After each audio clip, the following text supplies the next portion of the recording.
Doctor ইউনূসের নেতৃত্বে বাংলাদেশ অকল্পনীয় উচ্চতায় পৌঁছে গেল। আনইমাজিনেবল। দর্শক, জাতি অবাক, ইমপ্রেসড, পুরো বিশ্ব অবাক হওয়ার কথা। যে বাংলাদেশ কিছুদিন আগে ভারতের ভাড়া খাটত, ভারত যদি কোথাও কোনো বিপদে পড়ত, বাংলাদেশ হচ্ছে ভারতের কেনা গোলাম, ভারতের পক্ষে দৌড়ে যাবে, অস্ত্র সরবরাহ করবে, যে কাজ করতে বলবে কর্মচারীর মধ্যে সেই কাজ করবে। হাসিনার বাংলাদেশ ছিল এরকম। ভারতের একটা ভরসা ছিল।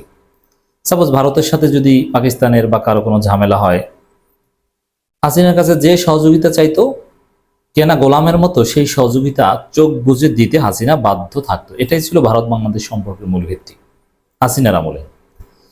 কিন্তু এখন বাংলাদেশ কোথায় পৌঁছে গিয়েছে অলরেডি ডক্টর ইউনূসের নেতৃত্বে। দেখেন, এরকম কথা স্বাধীন বাংলাদেশে ৭১ সালের পর কোন সরকার বলতে পেরেছে? বিএনপি সরকার হোক আর আওয়ামী লীগ সরকার হোক আর শেখ মুজিব সরকার হোক আর খন্দকার মোশতাক সরকার হোক, এমনকি জিয়াউর রহমান হোক আর এরশাদ হোক, কেউ বলতে পেরেছে এত বড় কথা যেটা এখন ডক্টর ইউনূস সরকার বলতে পারছে? এবং আগে বলতে পারার কথা না, পারলেও এই সক্ষমতা কারো ছিল? এরকম ইমেজ, এরকম ইন্টারন্যাশনাল লিডার হওয়ার যোগ্যতা, অ্যাকসেপ্টেন্স কারো ছিল যেটা ডক্টর ইউনূসের আছে? কি বলা হয়েছে দেখেন। পররাষ্ট্র উপদেষ্টা তৌহিদ হোসেন বলেছেন, ভারত পাকিস্তান চাইলে মধ্যস্থতার ভূমিকা পালন করতে পারে বাংলাদেশ। এর মানে ভারত পাকিস্তানের মধ্যে যে উত্তেজনা চলছে আপনারা জানেন, যুদ্ধ পরিস্থিতি চলছে, আমি সেই আলোচনায় যাচ্ছি না যে কি হতে যাচ্ছে, হবে কিনা, সিন্ধু নদীর পানি প্রবাহ কমিয়ে দেওয়ার সুযোগ আছে কিনা বা দিতে পারবে কিনা, বা কাশ্মীরে কি ঘটেছে, কেন ঘটেছে, নেপথ্যে কারা, নাটক কিনা, আমি সেদিকে যাচ্ছি না। উত্তেজনা, যুদ্ধ ভাব, এটা হচ্ছে এক কথায়। এবং যে কোনো সময় যুদ্ধ বেঁধে যেতে পারে। দুই পক্ষ থেকে এই প্রস্তুতি নেওয়া হচ্ছে, হুমকি দেওয়া হচ্ছে। এই জায়গাটায় বাংলাদেশ বলছে যে আমরা সালিশি করে দিই, বাবারা তোমরা থামো, কি হয়েছে আমাদেরকে বলো, আমাদেরকে বললে আমরা তোমাদেরকে মিলিয়ে দেই অথবা ঝামেলাটা সমাধান করে দিই। এই যে গার্ডিয়ান সুলভ কথা, এটা কি কারা বলে? মুরব্বীরা বলে। পোলাপান ঝামেলা করলে মুরব্বীরা বলে যে বাবা তোমরা ঝামেলা করো না, বলো কি, তোমরা আমাদেরকে ডাকো, আমরা সমাধান করে দিই। এখন বাংলাদেশ মুরব্বী হয়ে গিয়েছে। এখন স্বাধীন বাংলাদেশে ৭১-এর পর এটা বলার মতো কোনো নেতা ছিল না। কারণ এইরকম মেডিটেশন করবে, সালিশি করবে, এরকম সক্ষমতা তো থাকতে হবে। এরকম সক্ষমতা সম্পন্ন কোনো নেতা ছিল না। একজনই আছেন, তিনি কে? ডক্টর ইউনূস। ডক্টর ইউনূস যদি কোথাও সালিশিতে বসেন, জাতিসংঘের মধ্যস্থতায় অথবা যেখানে সার্কের মাধ্যমে অথবা যে কোনো দোহায় বসতে পারেন, মানে কূটনীতিতে সালিশি করার কিছু জায়গা আছে। যেমন দোহায় অনেক বড় বড় ঘটনা সালিশি হয়েছে, কাতারের রাজধানী দোহায়। এখন ভারত পাকিস্তান গ্যাঞ্জাম করছে, দোহায় বসতে পারে, লন্ডনে বসতে পারে, ওয়াশিংটনে বসতে পারে। যেহেতু এটা আমাদের লোকাল বিষয়, আশেপাশের মধ্যে দোহায় বসতে পারে। তো এখানে যদি আরো বিশ্ব নেতারা বসে, সেখানে বাংলাদেশ মূল সালিশিদার হিসেবে ভূমিকা পালন করবে, এরকম ওয়েট কার আছে বলেন তো? প্রফেসর ইউনূসের আছে। তাকে সারা পৃথিবীতে মানে, তাকে সবাই স্যার বলে, স্যার, তাকে ডাকে সবাই। তো বাংলাদেশ এখন এটা বলতে পারছে, এটা বাংলাদেশের জন্য গর্বের যে ভারত পাকিস্তান গ্যাঞ্জাম করছে, বাংলাদেশ বলছে বাবারা তোমরা থামো, আমরা শান্তি চাই, আমাদেরকে বলো, আমরা একটু সমাধান করে দিই। আপনাদেরকে বোঝাচ্ছি দর্শক, এটা অকল্পনীয় উচ্চতায় পৌঁছে গেছে বাংলাদেশ, ডক্টর ইউনূস। আমরা গর্বিত ডক্টর ইউনূসকে নিয়ে, যে আমাদের একজন ডক্টর ইউনূস আছেন। আলাপ আলোচনার মাধ্যমে কাশ্মীর ইস্যুকে কেন্দ্র করে ভারত ও পাকিস্তানের মধ্যে চলমান উত্তেজনা প্রশমনের পক্ষে বাংলাদেশ।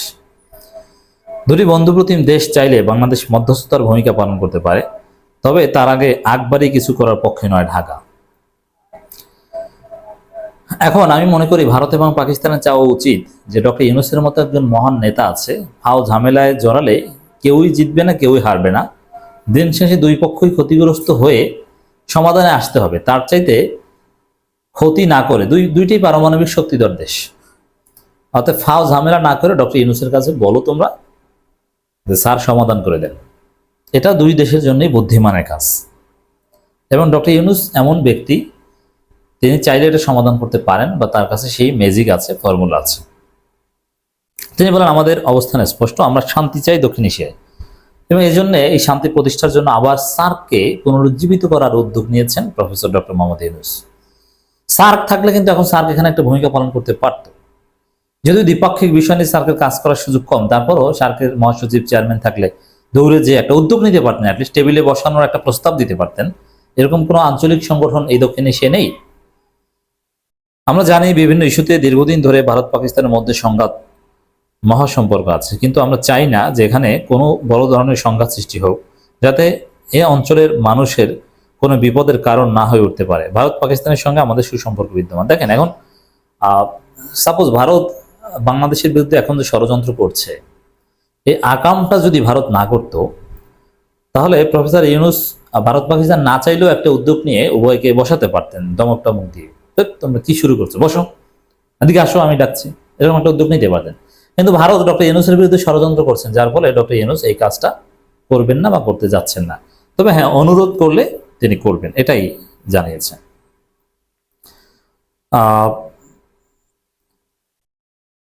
বাংলাদেশে হাসিনা সরকার থাকলে ভারতের কণ্ঠ আরো উঁচু হয়ে যেত, পাকিস্তানের বিরুদ্ধে আরো বড় বড় কথা বলতো। যেহেতু এখানে হাসিনা সরকার নেই, বাংলাদেশে একটা জনগণের সরকার, এখন ভারতের সেই হুমকি দামকির জায়গাটাও আগের মতো নেই। এটা পারবে না। ভারতের কোনো প্রতিবেশী ভারতের পক্ষে নেই, কোনো প্রতিবেশী ভারতকে অন্ধ সার্ভিস দিবে এরকম কেউ নেই। মালদ্বীপ দিবে না, শ্রীলঙ্কা দিবে না, ভুটান দিবে না, নেপাল দিবে না, কেউই দিবে না। সমুদ্র পাড়ি দিয়ে এই শ্রীলঙ্কা কিংবা নেপাল তারাও দিবে না, কোনো প্রতিবেশী দিবে না, মিয়ানমারও দিবে না, মানে কারোর সাথেই সম্পর্ক নেই। চীন চীন দিবে কি মনে করেন? চীন পাকিস্তানকে সহায়তা করবে, 71 সালে যেরকম করেছিল, এবারও যদি যুদ্ধ বাঁধে তাহলে চীন পাকিস্তানকে সহায়তা করবে। পররাষ্ট্র উপদেষ্টা বলেন, আমরা চাইব তারা আলাপ আলোচনার মাধ্যমে তাদের সমস্যা সমাধান করে ফেলুক। আমরা ইতিমধ্যে দেখেছি দু একটি দেশের পক্ষ থেকে মধ্যস্থতার প্রস্তাব এসেছে। যেভাবে হোক, মধ্যস্থতার মাধ্যমে হোক, দ্বিপাক্ষিক আলাপ আলোচনার মাধ্যমে হোক, আমরা চাই উত্তেজনা প্রশমিত হোক এবং শান্তি বজায় থাকুক। ভারত পাকিস্তান দুটি দেশের সঙ্গে বাংলাদেশ সুসম্পর্ক রয়েছে। ইতিমধ্যে ইরান ও সৌদি আরব ভারত পাকিস্তানের মধ্যে চলমান সমস্যা সমাধানের মধ্যস্থতার প্রস্তাব দিয়েছে।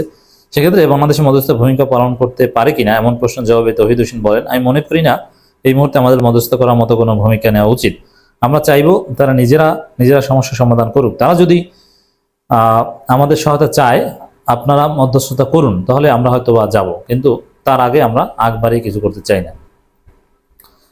পাকিস্তান চাইতে পারে ডক্টর ইউনূসের প্রতি তাদের অগাধ আস্থা, এবং এই সৌদি আরব, ইরান তারাও চাইতে পারে যে আপনারাও আসুন।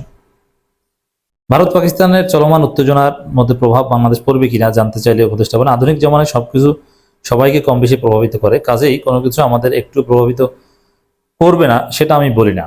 তাদের এই সংঘাত, সেটা আমাদের সরাসরি প্রভাবিত করার কিছু নেই, কারণ আমরা এতে কোনো পক্ষ নেই। ব্যবসা বাণিজ্যের ক্ষেত্রে যে কোনো সংঘাত বা সম্পর্ক খারাপ হলে প্রভাব পড়ে, তবে তাদের কাছ থেকে আমাদের যদি কোনো স্বার্থ থাকে আমদানি করার, আমরা করব, যোগ করেন তৌহিদ হোসেন। হ্যাঁ, মানে ভারত পাকিস্তান যতই গ্যাঞ্জাম করুক, বাংলাদেশ সবার উপরে দেখবে বাংলাদেশের স্বার্থ, এটাই দেশপ্রেম, এটাই ন্যাশনাল ইন্টারেস্ট, এটাই ফরেন পলিসি। বাংলাদেশ ভারত সীমান্তে বাড়তি নিরাপত্তা ব্যবস্থা নেওয়ার প্রশ্নে উপদেষ্টা জানান, এটা হয়তো নিরাপত্তা নিয়ে যারা সরাসরি কাজ করেন তারা বলতে পারেন, এই মুহূর্তে আমার কাছে এরকম কোনো তথ্য নেই। তবে হ্যাঁ, পররাষ্ট্র উপদেষ্টা এই বিষয়ে জানা দরকার, তথ্য থাকা দরকার, এটা তার দুর্বলতা। যাই হোক দর্শক, আমার এই বিশ্লেষণ শুনে আপনাদের অনেকের কাছে মনে হয়েছে যে এই যে দ্বিপাক্ষিক সম্পর্ক বা দ্বিপাক্ষিক কনফ্লিক্ট, এটা গ্রামের ভিলেজ পলিটিক্সের মতো নাকি অনেকটা। আমি তো এইভাবেই বললাম যে বাবারা, তোমরা ঝামেলা করো না, আসো, মুরব্বীদেরকে ডাকো, যার প্রভাব আছে, যে পারে, যিনি সম্মানিত, তাকে ডাকো, আমরা বসে সমাধান করে দিই। হ্যাঁ, আপনি যদি ইন্টারন্যাশনাল পলিটিক্স বুঝতে চান, অনেকটা ভিলেজ পলিটিক্সের মতোই। ভিলেজ পলিটিক্সে যেরকম মান অভিমান, যার টাকা আছে সে একটু মাতবাড়ি করে, ওরকম সবকিছু এরকম, মৌলিক তেমন কোনো পার্থক্য নেই। এটা ভিলেজ পলিটিক্স একটা এক্সটেনশন ইন্টারন্যাশনাল কনফ্লিকচুয়াল পলিটিক্স।